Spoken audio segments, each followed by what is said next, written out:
mar labaad waxay noo tirin doonaa maanse la dhaho gadgadoonka waayaha ka hadlaysa xaaladaha adduunka ee isdaba maraya hadba dhinaca waqtiga u wado gadgadoonka waayaha kolleyda magaceedaad ka garan doon yaad cid walba backgroundkeeda ka aragtaa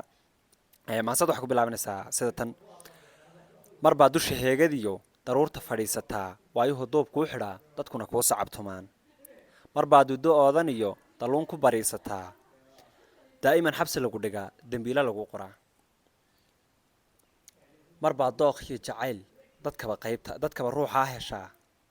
mar baa dooq iyo jacayl dadkaba ruuxaa heshaa wakhtigu dayax nuuri iyo sidii dirir kaa dhigaa mar baa dooxatiya dugaag sidaa tahay lagaa didaa waayuhu dadka kaa baxshaa durjoogta miciinsataa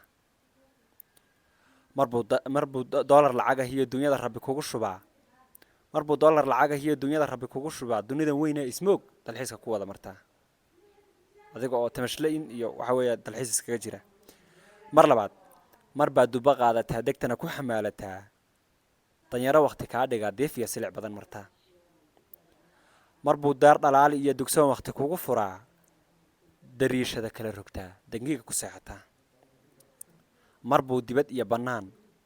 wakhtigu kugu daadiyaa dallaalinku dhuumisiyo dab iyo weydaa wax kulul barafku kugu soo da'a waa adduun xaaladiisa waxaan kuugu dari intaa hadduu dirir kuu curto dunyadu kuu wada dhasho dambarku ku hareerayaal diraac baan kaa fogay waad garanaysaa jilaal baa iska soo dhow doc kale wax ka fiiriyo habeen daahyada jartiya hadduu gudcur kugu dam yidhi durbaba waabaa berye dulqaad iyo samir lahaw waxay la hadlaysaa qaybtan oo kale haddaad adigu rafaadka dhex taagan tahay waad ka bixi doontaa marun haddii ay waxa weeye qofka kale uu raaxo dhex taagan yahayna marun waa ka bixi doonaa oo waayaha dee aan ku dhex dayn doonin marka sidaas bay ka hadlaysaa hadalku yuuna ila durkina waxaan ku dabroon ku xidhay hadalku yuuna ila dabrina waxaan ku dabroon ku xidhay adduun waa isdabamaro waayaha hadba degal dhigee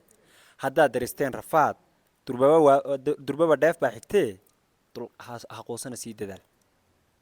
aad iyo aad baa idiin salaamay asxaabta kolley shaandhadiinana u dhigta wixii maangalana ka qaata wixii kalena insha allah waa iska dhaafi kartaan aad iyo aad baa idiin salaamayaa intayna ha moogaanina